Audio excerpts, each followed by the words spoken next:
¿Cómo vamos, comunidad normalista? La Normal es otro cuento, es una iniciativa para acompañarlos en esta cuarentena y incentivar la lectura en esta época de semivacaciones, esta época de crisis, esta época de pandemia, para no quedarnos solos y estar acompañados con una buena lectura. ¿Cuál es la lectura escogida para este día? La caída de la casa Usher, de Edgar Allan Poe.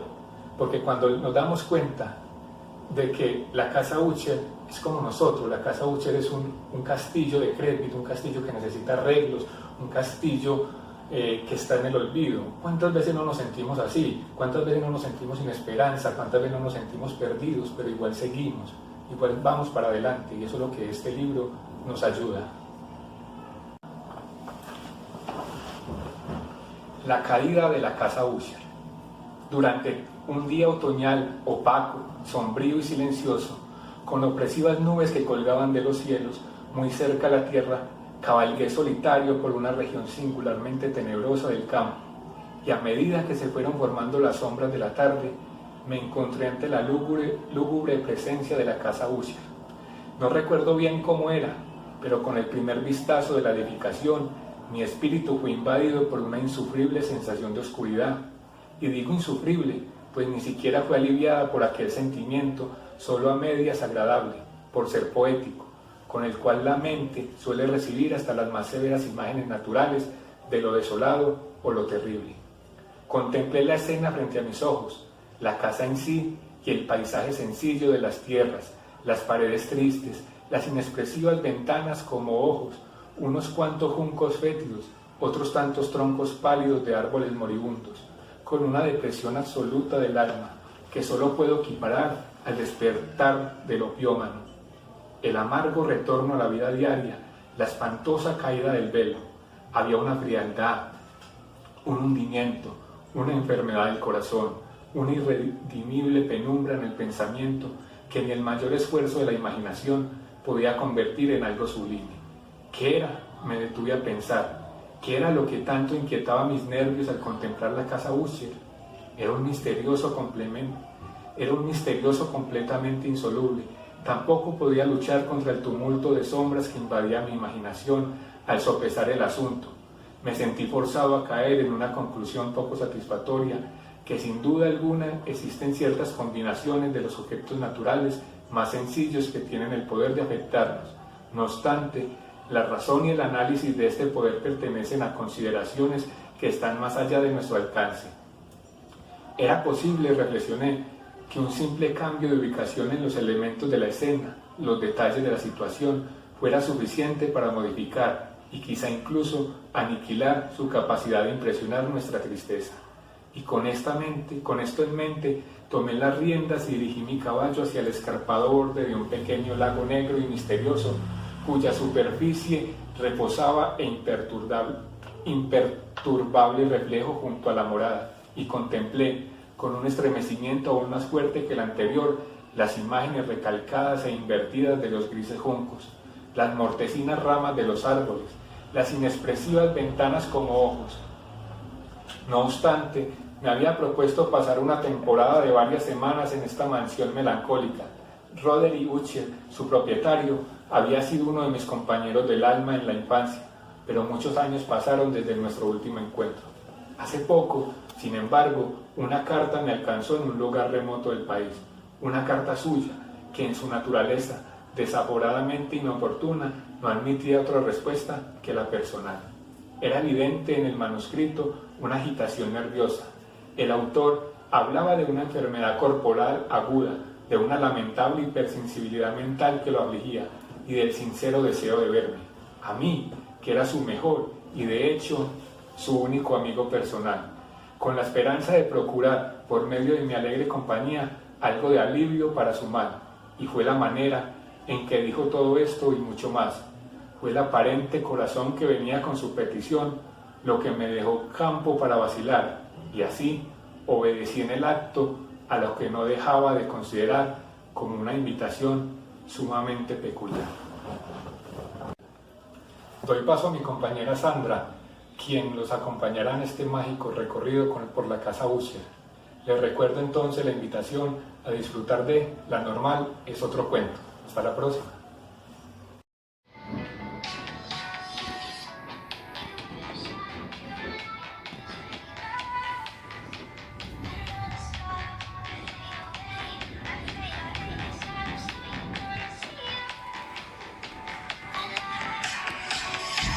Hola, muchas gracias, profe Wilton. Entonces continuamos acá en La Normal es otro cuento, dando continuidad entonces a la lectura de La caída de la casa de Usher de Edgar Allan Poe. No sin antes hablar un poquito sobre la importancia de la lectura. La lectura nos permite a nosotros empezar a indagar nuevos mundos, conocer mundos nunca imaginados, mundos que muchos héroes, por llamarlos así, a estos autores, a través de las letras dejaron impregnada su imaginación, dejaron impregnados conocimientos de los cuales nosotros ahorita podemos deleitarnos totalmente. Entonces la invitación es a compartir la soledad, por decirlo así, acompañados de un buen libro. Y en este caso, entonces vamos a continuar con un libro de Edgar Allan Poe, La caída de la casa de Usher. Continuemos entonces. Aunque de muchachos habíamos sido compañeros íntimos, en realidad sabía poco de mi amigo. Siempre se había mostrado muy reservado. Sabía, sin embargo, que su antiquísima familia era conocida, desde tiempos inmemoriales, por una peculiar sensibilidad de temperamento expresada. A lo largo de muchos años, en muchas y elevadas concepciones artísticas y, últimamente, manifestada en reiteradas obras de caridad muy generosas, aunque discretas, así como en una apasionada devoción a las dificultades más que a las bellezas ortodoxas y fácilmente reconocidas desde la ciencia musical. Conocí también el hecho importante de que la familia Usher, siempre venerable, no había conseguido en ningún periodo una rama duradera. En otras palabras, que toda la familia se limitaba a la línea de descendencia, directa y siempre con insignificantes y breves variaciones. Había sido así. Esta ausencia, pensé, mientras repasaba mentalmente la perfecta consonancia del carácter del lugar con el que distinguía a sus moradores, especulando sobre la posible influencia que la primera, a lo largo de tantos siglos, podía haber ejercido sobre los segundos. Esta ausencia, repito, de ramas colaterales y la consiguiente transmisión constante de padre a hijo del patrimonio junto con el nombre, era la que al fin había identificado de tal manera a los dos como para fundir el título originario del dominante en el extraño y equívoco nombre de casa Usher. Nombre que parecía incluir entre los campesinos que lo empleaban la familia y la mansión familiar. He dicho que el único efecto de mi experiencia de algo infantil, mirar en el pequeño lago, había ahondado mi primera y extraña impresión. No cabe duda de que la conciencia del rápido aumento de mi superstición, ¿por qué no voy a darle este nombre?, servía sobre todo para acelerar el aumento. Tal es, lo sé desde hace mucho tiempo, la paradójica ley de todos los sentimientos que tienen como base el terror. Y quizá fuera solo por esto, por lo que, cuando levanté de nuevo los ojos hacia la mansión, desde su imagen en el agua creció en mi mente una rara fantasía. Una fantasía de verdad tan ridícula, que solo la menciono para mostrar la viva fuerza de las sensaciones que me oprimían. Mi imaginación estaba tan excitada que llegué a convencerme de que sobre la mansión y el dominio flotaba una atmósfera propia de ellos y de los edificios colindantes. Una atmósfera sin afinidad con el aire del cielo, que exhalaba por los árboles marchitos, por los muros grises y por el oscuro lago silencioso, un pestilente y místico vapor, opaco, pesado, apenas perceptible de color plomizo. Sacudiendo de mi espíritu lo que debía de ser un sueño, examiné con más cuidado el verdadero aspecto del edificio. Su rasgo dominante parecía ser su excesiva antigüedad. Y grande era la desolación producida por el tiempo. Diminutos hongos se extendían por toda la fachada, colgados del alero en una fina y enmarañada tela de araña. Pero esto no tenía que ver con ninguna forma de destrucción. No se había caído en ninguna parte de la mampostería y parecía haber una extraña incongruencia entre la perfecta colocación de las partes y la disgregación de cada una de las piedras. Esto me recordaba la aparente integridad de viejas maderas que se han podrido durante largos años en una cripta olvidada, sin que intervenga el soplo exterior. Aparte de este indicio de ruinas generales, la estructura daba pocas señales de inestabilidad. Quizá el ojo de un observador atento hubiera descubierto una fisura apenas perceptible, que, extendiéndose desde el tejado de la mansión a lo largo de la fachada, cruzaba el muro en zigzag, hasta perderse en las tenebrosas aguas del lago.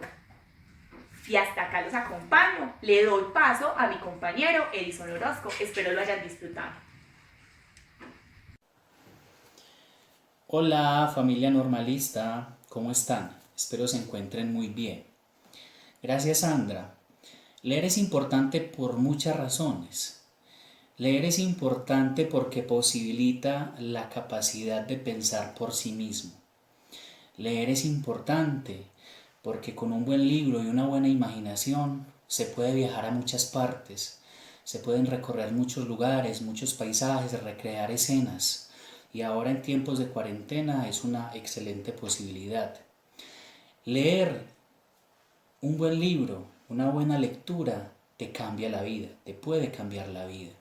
Te puede cambiar la forma de pensar, la forma de sentir, la forma de ver las cosas e incluso la forma de actuar. Tenemos un ejemplo muy valioso, La caída de la casa Usher, de Edgar Allan Poe. Vámonos entonces con la tercera parte de este estupendo cuento.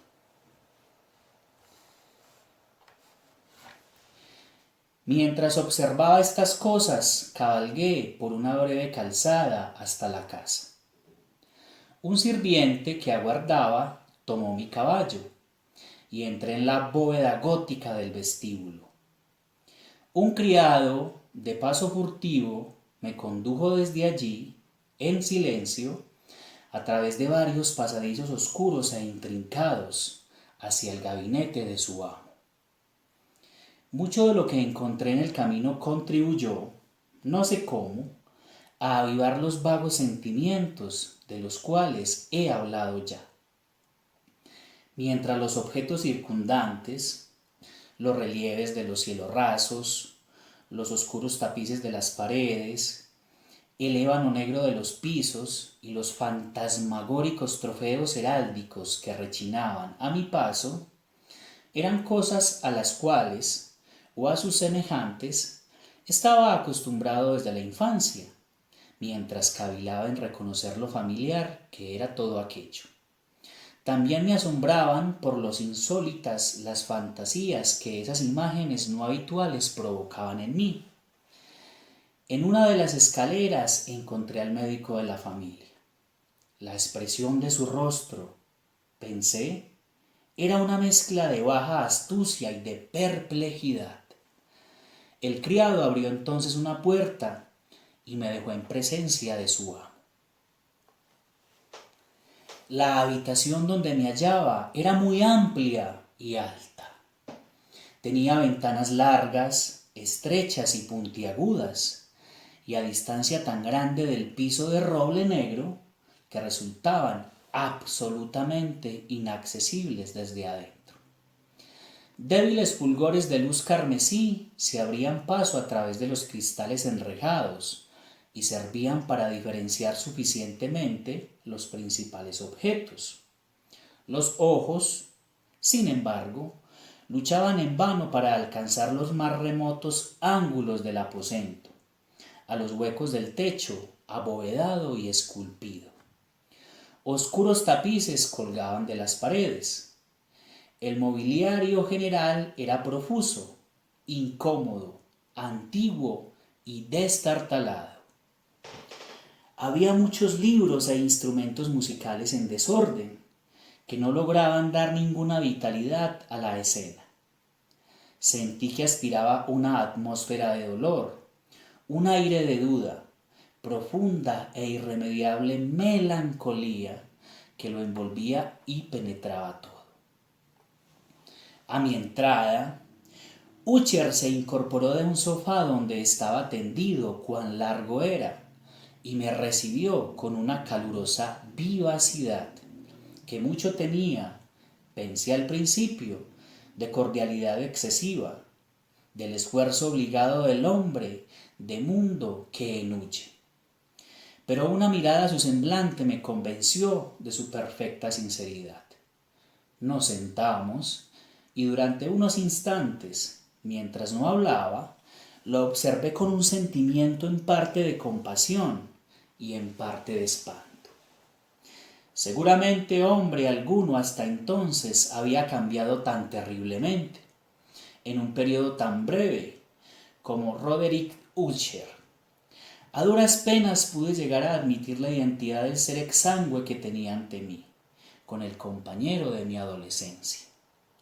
Sin embargo, el carácter de su rostro había sido siempre notable. La tez cadavérica, los ojos grandes, líquidos, incomparablemente luminosos, los labios un tanto finos y pálidos, pero de una curva extraordinariamente hermosa. La nariz, de delicado tipo hebreo, pero de ventanillas más abiertas de lo que habitualmente son ellas, el mentón, finamente modelado, revelador de su falta de prominencia, de una falta de energía moral. Los cabellos, más suaves y más tenues que la tela de la araña.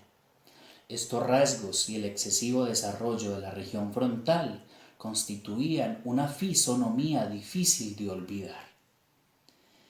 Y ahora la simple exageración del carácter dominante de esas facciones y de su expresión habitual revelaban un cambio tan grande que dudé de la persona con quien estaba hablando. La palidez espectral de la piel, el brillo milagroso de los ojos, por sobre todas las cosas me sobresaltaron y aún me aterraron. El sedoso cabello, además, había crecido al descuido, y como en su desordenada textura de telaraña flotaba más que caía alrededor del rostro, me era imposible, aun haciendo un esfuerzo, relacionar su enmarañada apariencia con idea alguna de simple humanidad. Esto fue todo, capítulo 3 de la casa o de la caída de la casa Usher. Alexis, bien pueda seguir usted.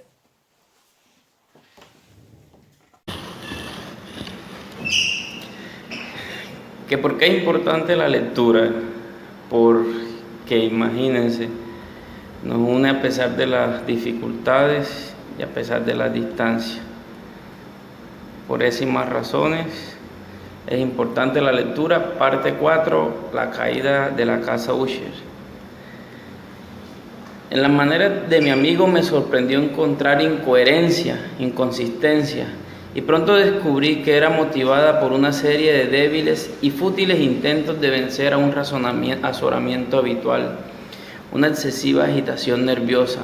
A decir verdad, ya estaba preparado para algo de esta naturaleza, no menos por su carta que por reminiscencias de ciertos rasgos juveniles y por las conclusiones deducidas de su peculiar conformación física y su temperamento.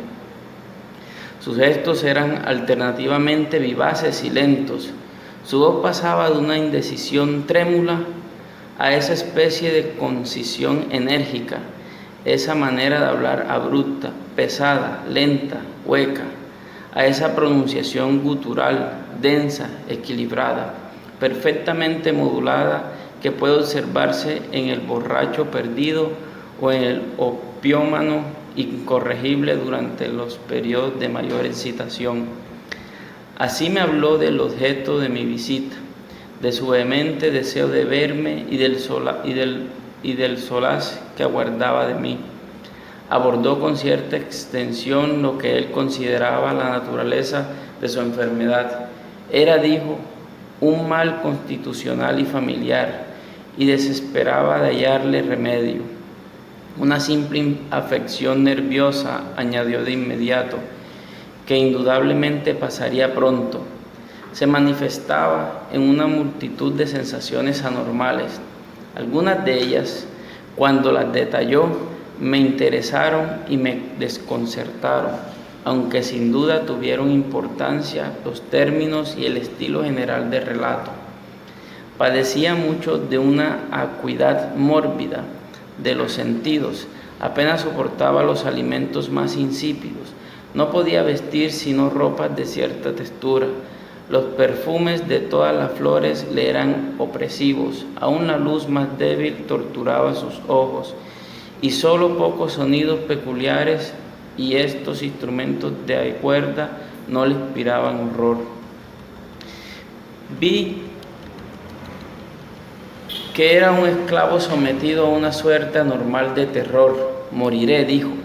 Tengo que morir de esta deplorable locura. Así no de otro modo me perderé. Temo los sucesos del futuro, no por sí mismos, sino por sus resultados. Me estremezco pensando en cualquier incidente, aun el más trivial, que pueda actuar sobre esta intolerable agitación. No aborrezco el peligro, como no sea por su efecto absoluto, el terror. En este desaliento, en esta lamentable condición, siento que tarde o temprano llegará el periodo en que deba abandonar vida y razón a un tiempo, en alguna lucha con el torvo fantasma, el miedo. Conocí además, por intervalos y a través de insinuaciones interrumpidas y ambiguas, otro rasgo singular de su condición mental.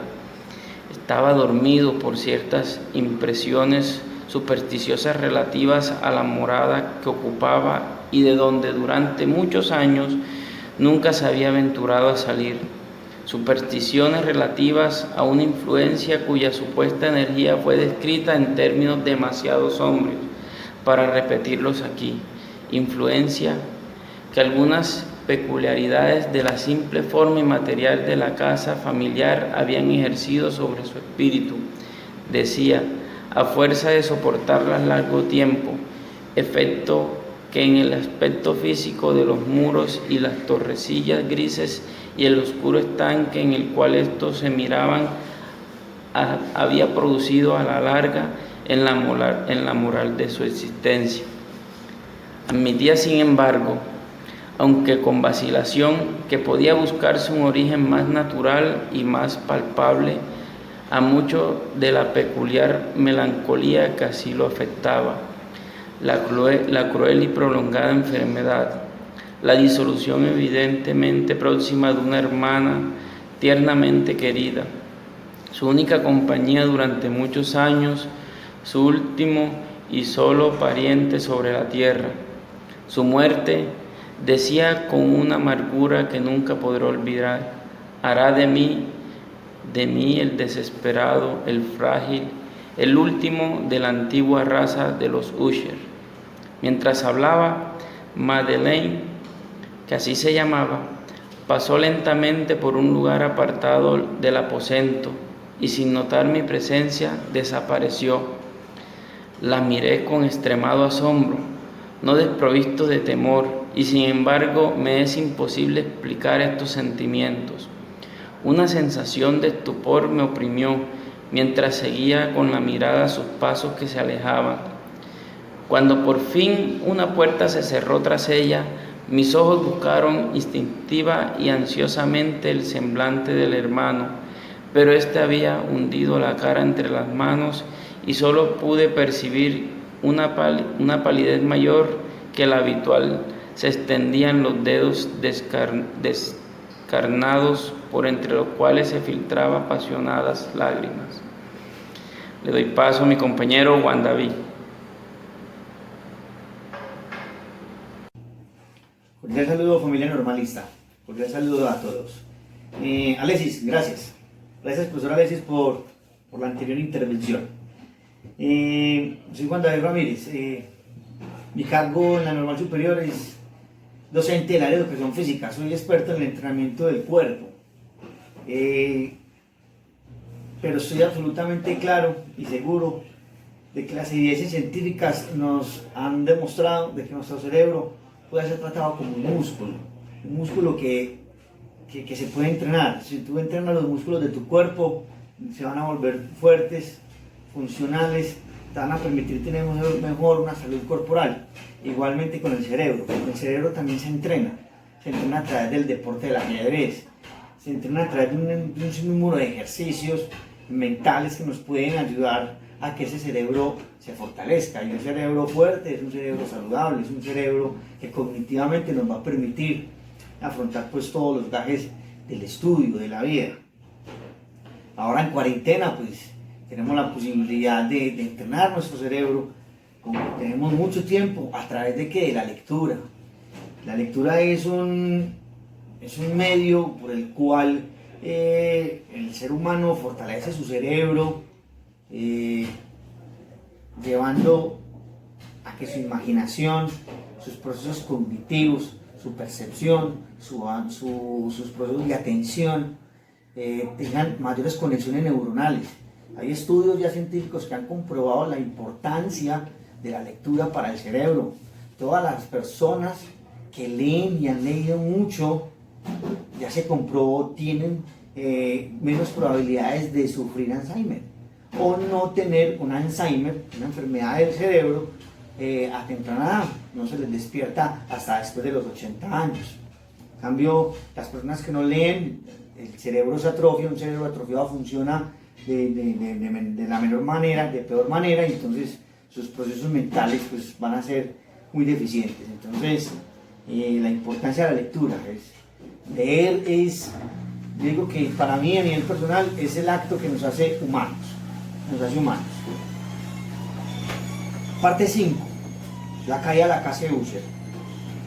La enfermedad de Madeleine había burlado durante mucho tiempo la ciencia de sus médicos.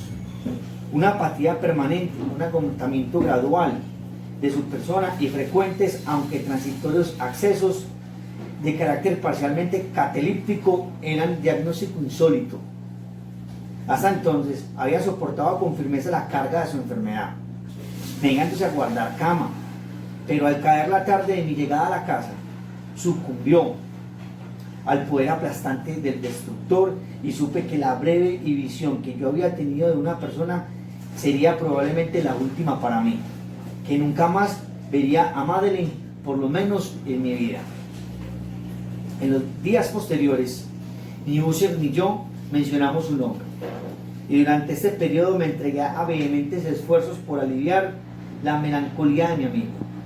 Pintábamos y leíamos juntos, o yo escuchaba, como en sueño, las extrañas improvisaciones de su inelocuente guitarra.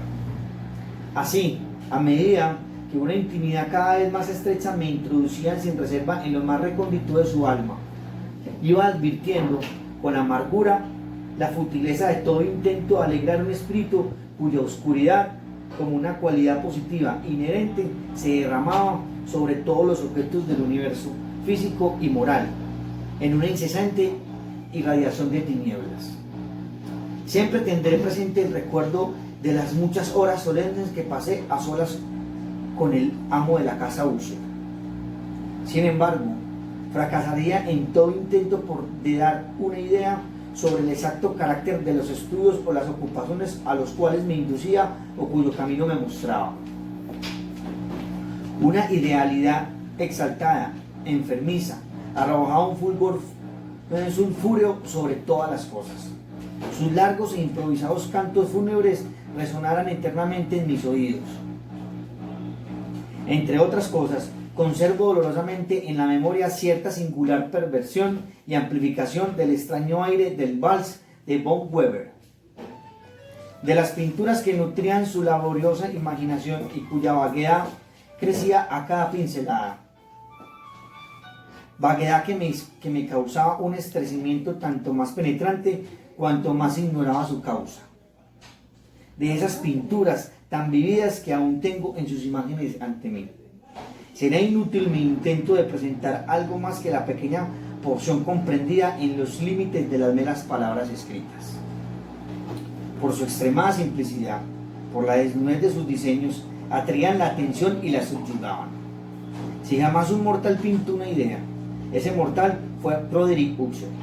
Para mí, al menos en las circunstancias que entonces me rodeaban, surgía de las puras abstracciones que el hipocondríaco lograba proyectar en la tela, una intensidad intolerable espanto, cuya sombra nunca he tenido, ni siquiera la contemplación de las fantasías de Fuseli, resplandecientes, por cierto, pero demasiado concretas.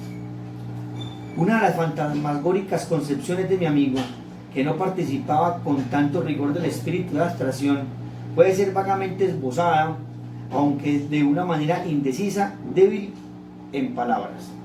El pequeño cuadro representaba en el interior una bóveda o túnel inmensamente largo, rectangular, con paredes bajas, lisas, blancas, sin interrupción ni adorno alguno. Ciertos elementos accesorios del diseño servían para dar la idea de que esa excavación se hallaba a mucha profundidad bajo la superficie de la tierra. No se observaba ninguna saliencia en toda la vasta extensión, ni se discernía una antorcha o cualquier otra fuente artificial de luz. Sin embargo, flotaba por todo el espacio una ola de intensos rayos que bañaban el conjunto con un esplendor inadecuado y espectral. Muchísimas gracias a todos por escucharme. Le damos paso a mi compañero, el profesor Joaquín. Espero hayan disfrutado de esta hermosa y bonita estrategia transversal educativa de varios docentes de la Escuela Normal Superior de diferentes áreas. Damos paso al ejercicio de la lectura. Por favor, adquirir este hábito en casa, muy importante para nuestro cerebro. En cuerpo sano, un cerebro sano, en un cerebro sano, un cuerpo sano, y somos seres humanos integrales. Un feliz día para todos.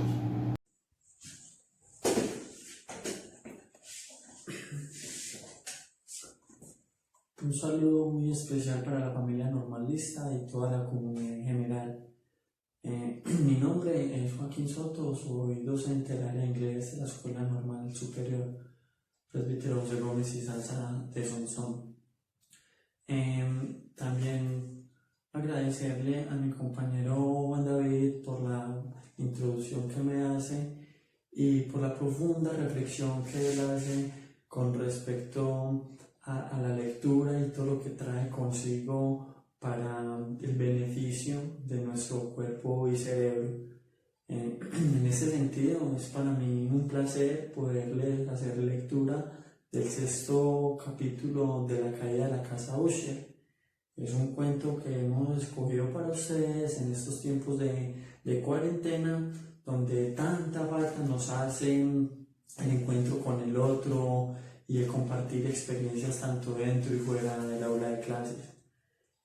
Igual, más allá de llevarles el mensaje de este cuento, queremos resaltar la importancia que trae consigo la lectura en nuestras vidas, pues como ya lo han dicho varios compañeros, la lectura nos abre nuevos mundos, pensamientos, nos posibilita adquirir más léxico y favorecer nuestro intelecto, además de favorecer también los procesos cognitivos como lo son percepción, atención y memoria.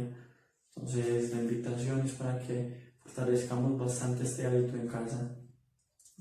Parte 6. Caída de la casa Usher. He hablado ya de ese estado mórbido del nervio auditivo que hacía intolerable al paciente toda música, con excepción de ciertos efectos de instrumentos de cuerda. Quizá los estrechos límites en los cuales se había confinado con la guitarra fueron los que originaron, en gran medida, el carácter fantástico de sus obras. Pero no es posible explicar de la misma manera la fogosa facilidad de sus impromptus. Debían de ser, y lo eran, tanto las notas como las palabras de sus extrañas fantasías, pues no pocas veces se acompañaba con improvisaciones verbales rimadas. Debían de ser los resultados de ese intenso recogimiento y concentración mental a los cuales he aludido antes y que eran observables solo en ciertos momentos de la más alta excitación mental.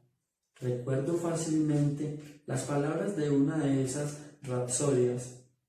Quizá fue la que me impresionó con más fuerza cuando la dijo, porque en la corriente interna o mística de su sentido creí percibir, y por primera vez, una acabada conciencia por parte de Usher de que su encubrada razón vacilaba sobre su trono. Los versos que él tituló El Palacio Encantado decían poco más o menos así: en el más verde de los valles que habitan ángeles benéficos, erguíase un palacio lleno de majestad y hermosura. Dominio del pensamiento, allí se alzaba, y nunca un serafín batió sus alas sobre cosa tan bella. Amarillos pendones sobre el techo flotaban, áureos y gloriosos. Todo eso fue hace mucho, en los más viejos tiempos, y con la brisa que jugaba en tan gozosos días. Por las almenas se expandía una fragancia alada,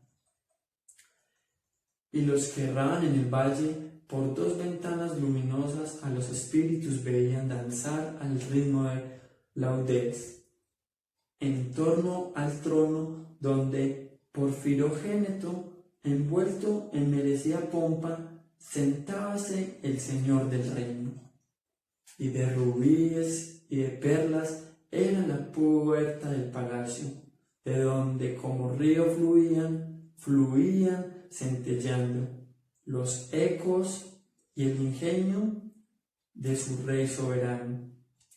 Más criaturas malignas invadieron, vestidas de tristeza, aquel dominio.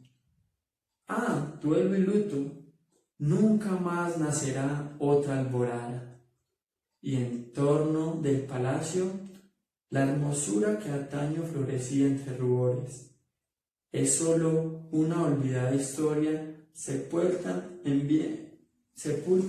viejos tiempos, y los viajeros desde el valle por las ventanas ahora rojas ven vastas formas que se mueven en fantasmales discordancias, mientras cual espectral torrente por la pálida puerta sale una horrenda multitud que ríe, pues la sonrisa ha muerto.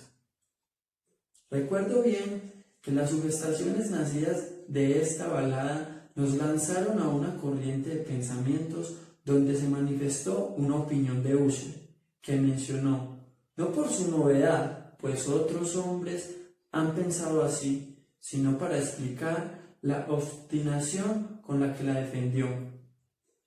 En líneas generales afirmaba la sensibilidad de todos los seres vegetales, pero en su desordenada fantasía la idea había asumido un carácter más audaz e invadía, bajo ciertas condiciones, el reino de lo inorgánico. Me faltan palabras para expresar todo el alcance o el vehemente abandono de su persuasión. La creencia, sin embargo, se vinculaba, como ya lo he insinuado, con las piedras grises de la casa de sus antepasados. Las condiciones de la sensibilidad habían sido satisfechas, creía él, por el método de colocación de esas piedras, por el orden en que estaban dispuestas, así como por los numerosos hongos que la cubrían y los marchitos árboles circundantes, pero sobre todo por la prolongación inmodificada de este orden y su duplicación en las quietas aguas del estanque. Su evidencia, la evidencia de esa sensibilidad, podía comprobarse, dijo, y al oírlo me estremecí, en la gradual pero segura condensación de una atmósfera propia en torno a las aguas y a los muros.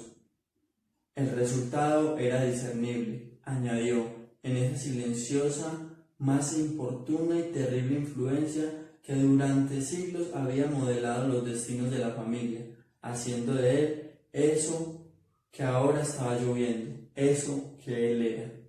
Tales opiniones no necesitan comentario, y no haré ninguno. Bueno, familia, hasta aquí la parte 6 del cuento de la caída de la casa de Usher.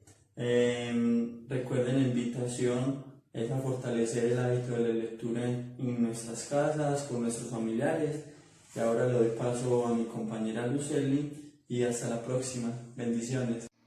Muchas gracias, Joaquín. Entonces vamos a continuar con esta interesante lectura. La caída de la casa Usher, escrita por Edgar Allan Poe.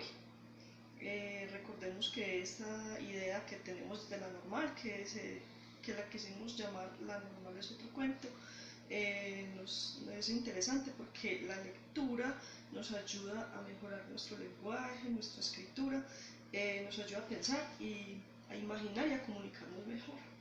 Entonces continúa así. Nuestros libros. Los libros que durante años constituyeran no una pequeña parte de la existencia intelectual del enfermo, estaban, como puede suponerse, en estricto acuerdo con este carácter espectral. Estudiábamos juntos obras tales como el Berber et Chartres de Gresset, el Belphegor de Maquiavelo, Del cielo y del infierno de Swedenborg, el viaje subterráneo de Nicolas Klein, de Holberg, la quiromancia de Robert Flood, de Jean d'Indigné y de Chambray, el viaje a la distancia azul de Tieck y la ciudad del sol de Campanella. Nuestro libro favorito era un pequeño volumen en octavo del Directorium Inquisitorium del dominico Imérico, de Guénot, y había pasajes de Pomperium Mela sobre los viejos sátiros africanos y egibanos, con los cuales Husserl soñaba horas enteras, pero encontraba su principal deleite en la lectura cuidadosa de un rarísimo y curioso libro gótico en cuarto, el manual de una iglesia olvidada. No podía dejar de pensar en el extraño ritual de esa obra y en su probable influencia sobre el hipocondriaco, cuando una noche, tras informarme bruscamente que Madeleine había dejado de existir, declaró su intención de preservar su cuerpo durante 15 días, antes de la inhumación definitiva, en una de las numerosas criptas del edificio. El humano motivo que alegaba para justificar esta singular conducta no me dejó en libertad de discutir. El hermano había llegado a esta decisión, así me dijo, considerando el carácter insólito de la enfermedad de la difunta.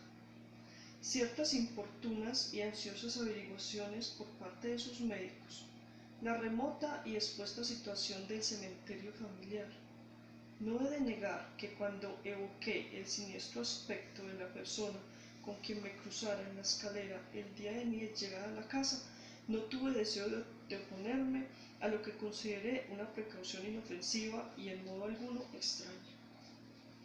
Al pedido de Husserl, lo ayudé personalmente en los preparativos de la sepultura temporaria. Ya en el ataúd, los dos solos, llevamos el cuerpo a su lugar de descanso. La cripta donde depositamos por tanto tiempo clausurada que las antorchas casi se apagaron en su atmósfera opresiva, dando poca oportunidad para examinarla. Esta era pequeña, húmeda y desprovista de toda fuente de luz. Estaba a gran profundidad, justamente bajo la parte de la casa que ocupaba mi dormitorio. Evidentemente había desempeñado en remotos tiempos feudales el siniestro oficio de mazmorra, y en los últimos tiempos el de depósito de pólvora o alguna otra sustancia combustible, pues una parte del piso y todo el interior del largo pasillo abovedado que nos llevaba hasta allí estaba cuidadosamente revestidos de cobre. La puerta de hierro macizo tenía una protección semejante. Su inmenso peso, al moverse sobre los goznes, producía un chirrido agudo insólito. Una vez depositada la fúnebre carga sobre los caballetes, en aquella región de horror, retiramos parcialmente a un lado la tapa todavía suelta del ataúd y miramos la cara de su ocupante. Un sorprendente parecido entre el hermano y la hermana fue lo primero que atrajo mi atención, y Husserl, adivinando quizá mis pensamientos, murmuró algunas palabras, por las cuales supe que la muerta y él eran mellizos, y que entre ambos había existido siempre simpatías casi inexplicables. Nuestros ojos, sin embargo, no se detuvieron mucho en la muerta, porque no podíamos mirarla sin espanto. El mal que llevara a Madeleine a la tumba en la fuerza de la juventud había dejado, como es frecuente en todas las enfermedades de naturaleza estrictamente cataléptica, la ironía de un débil rubor en el pecho y la cara, y esa sonrisa suspicaz, lánguida, que es tan terrible en la muerte. Volvimos la tapa a su sitio, la atornillamos y, asegurada la puerta de hierro, emprendimos camino con fatiga hacia los aposentos apenas menos lúgubres de la parte superior de la casa. Bueno, le doy paso a mi compañero Hilton para que continúe con esta interesante historia. Chao. Hola comunidad normalista, Dios les bendiga. Mi nombre es Hilton Acosta, soy filósofo de la Universidad del Atlántico y hoy estoy haciendo parte de la iniciativa de mi compañero Wilton, la cual se llama La Normal es otro cuento. A mí me toca leer el capítulo 8 de La caída de la casa Usher. Antes de iniciar la lectura, quisiera invitarlos a ustedes a que lean, porque gracias a la lectura podemos construir significado. Y además de ello, estimula o nos estimula en el ejercicio del razonamiento práctico o razonamiento crítico. Inició la lectura. Y entonces, transcurrido algunos días de amarga pena, sobrevino un cambio visible en las características del desorden mental de mi amigo. Sus maneras habituales habían desaparecido. Descuidaba u olvidaba sus ocupaciones comunes. Erraba de aposento en aposento con paso presuroso, desigual, sin rumbo. La palidez de su semblante había adquirido, si era posible tal cosa, un tinte más espectral, pero la luminosidad de sus ojos había desaparecido por completo. El tono a veces ronco de su voz ya no se oía, y una vacilación trémula, como en el colmo del terror, caracterizaba ahora su pronunciación. Por momentos, en verdad, pensé que algún secreto opresivo dominaba su mente agitada sin descanso, y que luchaba por conseguir valor suficiente para divulgarlo. Otras veces, en cambio, me veía obligado a reducirlo todo a las meras e inexplicables divagaciones de la locura, pues lo veía contemplar el vacío, horas enteras, en actitud de profundísima atención, como si escuchara algún sonido imaginario. No es de extrañarse que su estado me aterra, que me inficcionara. Sentía que a mi alrededor, a pasos lentos pero seguros, se deslizaban las extrañas influencias de sus supersticiones fantásticas y contagiosas. Al retirarme a mi dormitorio, la noche del 7º u 8º día después de que Madeleine fuera depositada en la mazmorra, y siendo ya muy tarde, experimenté de manera especial y con toda su fuerza esos sentimientos. El sueño no se acercaba a mi lecho, y horas pasaban y pasaban. Luché por racionalizar la nerviosidad que me dominaba. Traté de convencerme de que mucho, si no todo lo que sentía, era causado por la desconcertante influencia del lúgubre moblaje de la habitación, de los tapices oscuros y raídos que, atormentados por el soplo de una tempestad incipiente, se balanceaban espasmódicos de aquí para allá sobre los muros y crujían desagradablemente alrededor de los adornos del lecho. Pero mis esfuerzos fueron infructuosos. Un temblor incontenible fue invadiendo gradualmente mi cuerpo, y al fin se instaló sobre mi propio corazón un íncubo, el peso de una alarma por completo inmotivada.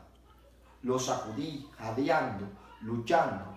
Me incorporé sobre las almohadas y, mientras miraba ansiosamente en la intensa oscuridad del aposento, presté atención, ignoro por qué, salvo que me impulsó una fuerza instintiva, a ciertos sonidos ahogados, indefinidos, que llegaban en las pausas de la tormenta, con largos intervalos, no sé de dónde.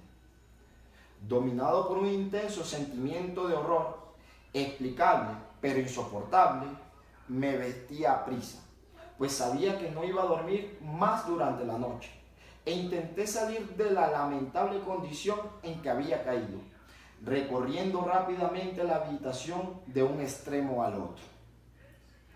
Había dado unas pocas vueltas, cuando un ligero paso en una escalera contigua atrajo mi atención. Reconocí entonces el paso de Usher. Un instante después llamaba con un toque suave a mi puerta y entraba con una lámpara. Su semblante tenía, como de costumbre, una palidez cadavérica, pero además había en sus ojos una especie de loca hilaridad, una histeria evidentemente reprimida en toda su actitud. Su aire me espantó, pero todo era preferible a la soledad que había soportado tanto tiempo, y hasta acogí su presencia con alivio. ¿No lo has visto?, dijo bruscamente, después de echar una mirada a su alrededor en silencio. ¿No lo has visto? Pues aguarda, lo verás. Y diciendo esto, protegió cuidadosamente la lámpara, se precipitó a una de las ventanas y la abrió de par en par a la tormenta. La ráfaga entró con furia tan impetuosa que estuvo a punto de levantarnos del suelo. Era, en verdad, una noche tempestuosa, pero de una belleza severa, extrañamente singular en su terror y en su hermosura. Al parecer, un torbellino desplegaba su fuerza en nuestra vecindad, pues había frecuentes y violentos cambios en la dirección del viento. Y la excesiva densidad de las nubes, tan bajas que oprimían casi las torrecillas de la casa, no nos impedía advertir la viviente velocidad con que acudían de todos los puntos, mezclándose una con otra sin alejarse. Digo aún, su excesiva densidad no nos impedía advertirlo, y sin embargo, no nos llegaba ni un atisbo de la luna o de las estrellas, ni se veía el brillo de un relámpago. Pero las superficies inferiores de las grandes masas de agitado vapor, así como todos los objetos terrestres que nos rodeaban, resplandecían en la luz extranatural de una exhalación gaseosa, apenas luminosa y claramente visible, que se cernía sobre la casa y amortajaba. Muchísimas gracias, le doy el paso a mi amigo Edison Carvajal. Dios le bendiga, cuídense. Buenas tardes, voy a leerles hoy el capítulo 9, retomando lo que Hilton nos leyó. Obviamente, antes de hacer la lectura del capítulo, una breve, digamos, narración de lo que fue mi experiencia con la lectura. La verdad, yo en el colegio nunca leí, era más bien un estudiante malo, entre comillas malo pues, no me gustaba la lectura. Fue después de muchos años que descubrí un autor como Federico Nietzsche, que me fue, digamos, como ganando ese gusto por la lectura. Fue, digamos, una experiencia muy reveladora, porque hasta ese momento, la verdad, yo pensé que no servía para nada. Está en un momento, digamos, de mi vida muy complejo, porque era un momento en el que hay que tomar decisiones que de una manera u otra definían lo que podría ser, obviamente, en el día de hoy. Y yo pienso que, si bien ya no leo a Nietzsche como lo leía antes, siempre voy a estar agradecido profundamente con ese autor, porque realmente fue el que me abrió la puerta a este asunto de la lectura, el que me hizo apasionarme por ella, y gracias a ello fue que logré encontrar mi vocación, en este caso encontrar en la filosofía aquello que me llamaba, aquello que me sentía que realmente le podía dar sentido a mi vida. Y desde esa, digamos, talante existencial, creo yo que realmente la lectura se convierte prácticamente en una manera de salvar tu propia vida. Creo yo que lo que leemos define obviamente lo que somos hasta cierto punto, y de una manera u otra es imposible hacer abstracción de cómo pensamos, de cómo interpretamos la realidad, de cómo asumimos nuestros problemas, de cómo leemos la sociedad, en fin, un montón de situaciones. Si, digamos, hace esa lectura sin hacernos referencia a lo que hemos leído. Bueno, sin más preámbulos, voy a leer el capítulo La caída de la casa Usher, capítulo 9, de Edgar Allan Poe. No soy muy bueno para pronunciar nombres en inglés, así que espero que tengan un poco de paciencia con ello. ¿Listo? Entonces, no debes mirar ni mirarás eso, dije, estremeciéndome, mientras con suave violencia apartaba a Usher de la ventana para conducirlo a un asiento. Estos espectáculos que te confunden son simples fenómenos eléctricos nada extraños, o quizá tenga su horrible origen en el miasma corrupto del estanque. Cerremos esta ventana, el aire está frío y es peligroso para tu salud. Aquí tienes una de tus novelas favoritas. Yo leeré y me escucharás, y así pasaremos juntos esta noche terrible. El antiguo volumen que había tomado era Maastricht, de Launcelot Canning, pero lo había calificado de favorito de Usher más por triste broma que en serio, pues poco había en su prolijidad tosca, sin imaginación, que pudiera interesar a la elevada e ideal espiritualidad de mi amigo. Pero era el único libro que tenía a mano, y alimenté la vaga esperanza de que la excitación que en ese momento agitaba al hipocondríaco pudiera hallar alivio, pues la historia de los trastornos mentales está llena de anomalías semejantes, aún en la exageración de la locura que yo iba a leer. De haber juzgado, a decir verdad, por la extraña y tensa vivacidad con que escuchaba o parecía escuchar las palabras de la historia, me hubiera felicitado por el éxito de mi idea. Había llegado a esa parte bien conocida de la historia en que Ethelred, el héroe de Trist, después de sus vanos intentos de introducirse por las buenas en la morada del eremita, procede a entrar por la fuerza. Aquí se recordará, las palabras del relator son las siguientes, y abro comillas, y Ethelred, que era por naturaleza un corazón valeroso y fortalecido, además, gracias al poder del vino que había bebido, no aguardó el momento de parlamentar con el eremita, quien en realidad era de índole obstinada y maligna, mas sintiendo la lluvia sobre sus hombros y temiendo el estallido de la tempestad, alzó resueltamente su maza y a golpes abrió un rápido camino en las tablas de la puerta para su mano con guantelete, y tirando con fuerza hacia sí, rajó, rompió, lo destrozó todo en tal forma que el ruido de la madera seca y hueca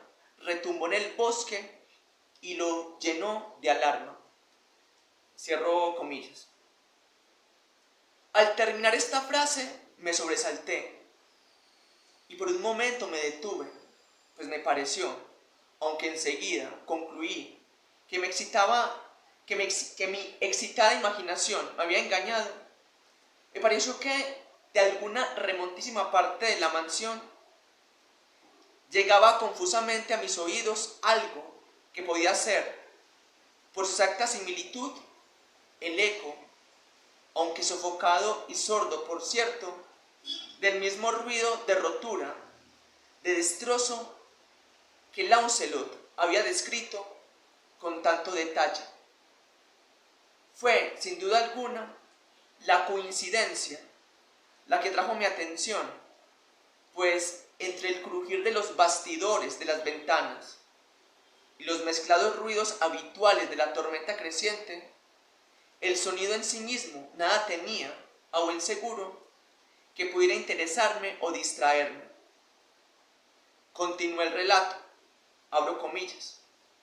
Pero el buen campeón, el Red, pasó la puerta y quedó muy furioso y sorprendido al no percibir señales del maligno eremita y encontrar, en cambio, un dragón prodigioso, cubierto de escamas, con lengua de fuego, sentado en guardia delante de un palacio de oro con piso de plata, y del muro colgaba un escudo de bronce reluciente con esta leyenda: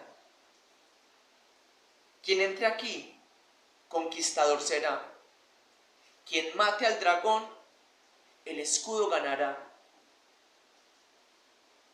Y Ethelred levantó su maza y golpeó la cabeza del dragón, que cayó a sus pies y lanzó su apestado aliento con un rugido tan hórrido y bronco, y además tan penetrante, que Ethelred se tapó de buena gana los oídos con las manos para no escuchar el horrible ruido, tal como jamás se había oído hasta entonces. Cierro comillas. Aquí me detuve otra vez bruscamente, y ahora con un sentimiento de violento asombro, pues no podía dudar de que en esta oportunidad había escuchado realmente, aunque me resultaba imposible decir de qué dirección procedía, un grito insólito, un sonido chirriante, sofocado y aparentemente lejano, pero áspero, prolongado, la exacta réplica de lo que mi imaginación atribuyera al extranatural alarido del dragón, tal como lo describía el novelista. ¿Ok? Con esto finalizó este 9º capítulo. Espero que les guste, ojalá que no haya leído muy enredado, y hasta la próxima. Buenas tardes, muchas gracias, profe Edison. Mi nombre es Diego Arango Loaiza, soy docente de la Escuela Normal Superior Presbítero José Gómez Izaza.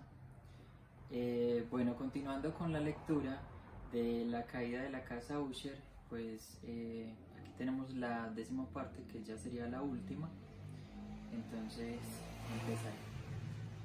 Oprimido, como por cierto lo estaba desde la segunda y más extraordinaria coincidencia, por 1000 sensaciones contradictorias en las cuales predominaban el asombro y un extremo terror, conservé sin embargo suficiente presencia de ánimo para no excitar con ninguna observación la sensibilidad nerviosa de mi compañero. No era nada seguro que hubiese advertido los sonidos en cuestión, aunque se había producido durante los últimos minutos una evidente y extraña alteración en su apariencia.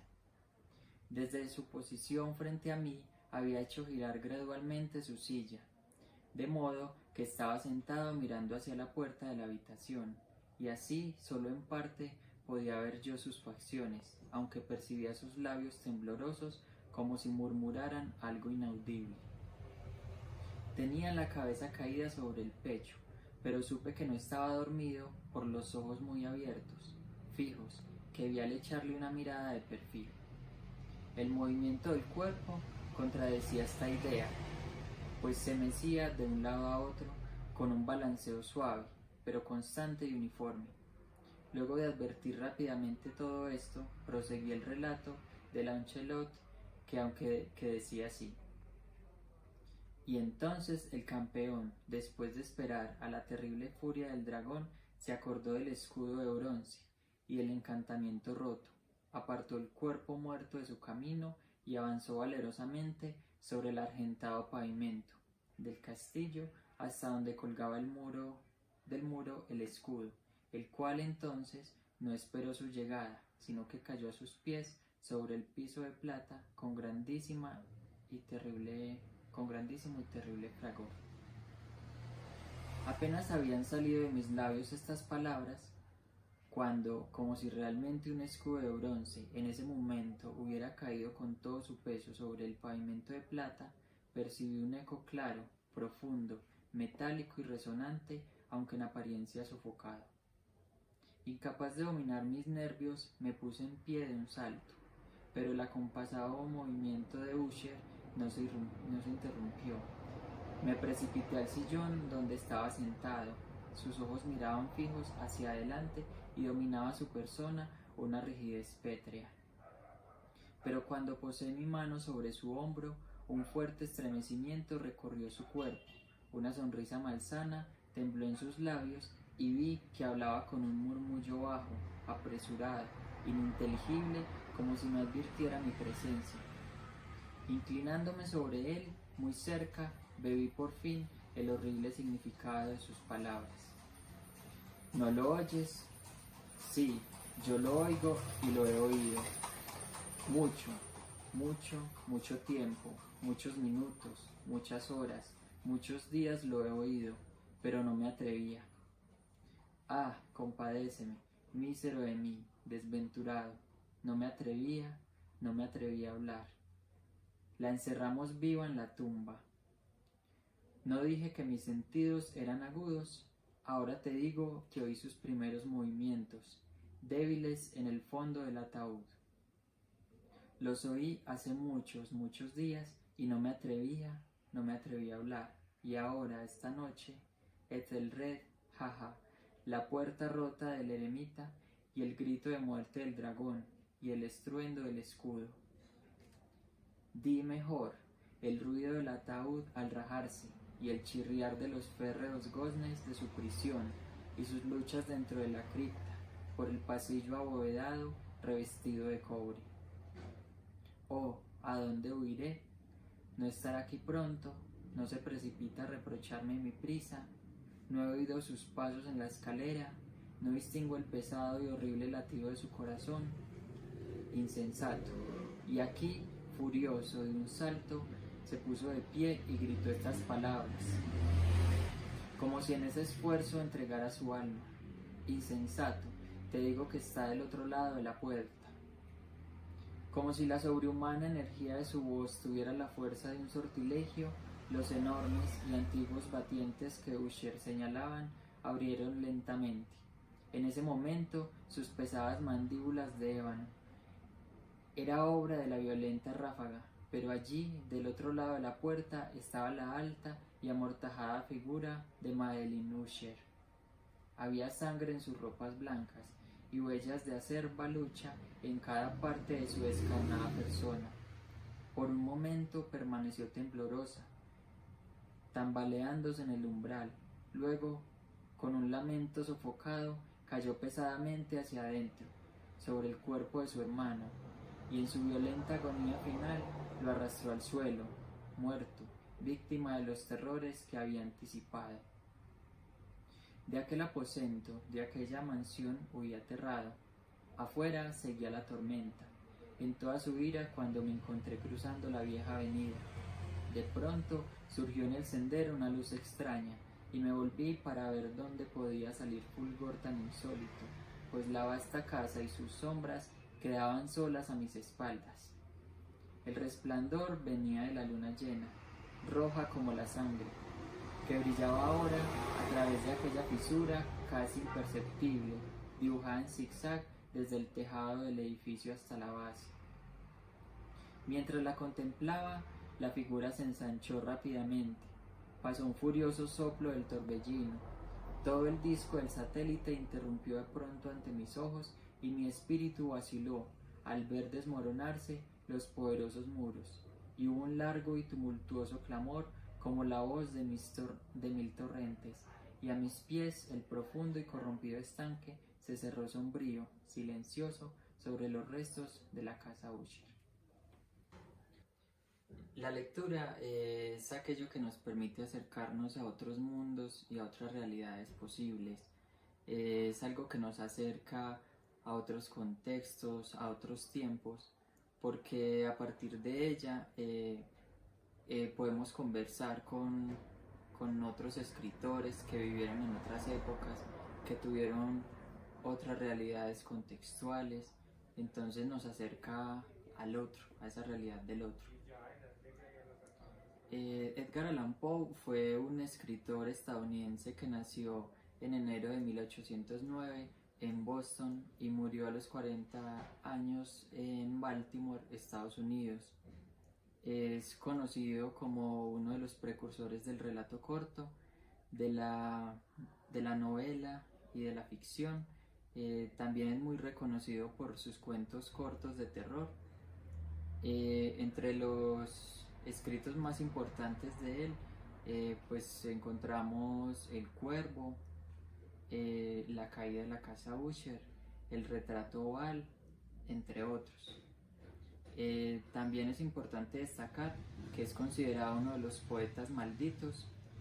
Este término de poetas malditos se lo debemos específicamente a uno de los escritores a quien él influenció, que fue Charles Baudelaire.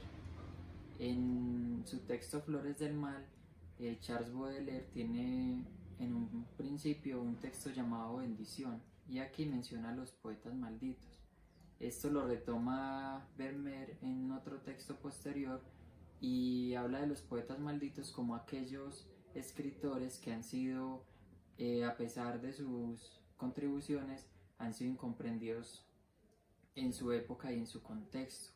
Entre los poetas malditos se pueden mencionar obviamente a Edgar Allan Poe, a Charles Baudelaire, también encontramos a John Keats, a Alexandra Pizarnik o a Jim Morrison, o también a Charles Bukowski, entre otros. Muchas gracias.